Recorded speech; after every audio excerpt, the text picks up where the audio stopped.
بسم اللہ الرحمن الرحیم۔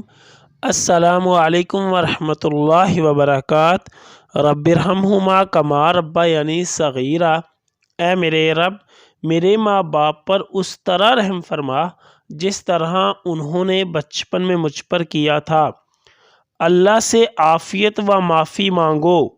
صحابی رسول طارق بن اشیم اشجعی رضی اللہ عنہ روایت کرتے ہیں کہ جب کوئی شخص مسلمان ہوتا تو رسول اللہ صلی اللہ علیہ وسلم اسے نماز سکھاتے، پھر اسے ان کلمات کے ساتھ دعا کرنے کا حکم فرماتے: اللہم اغفر لی وارحمنی واہدنی وعافنی وارزقنی۔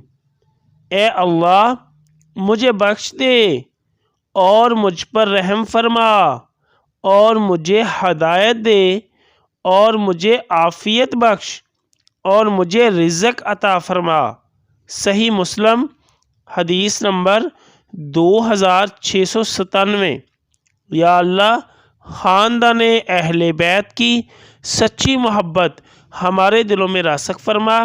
یا رسول اللہ صلی اللہ علیہ وسلم، ہمارے ماں باپ اور ہماری آل اولاد آپ صلی اللہ علیہ وسلم پر قربان ہو۔ آمین یا ارحم الراحمین۔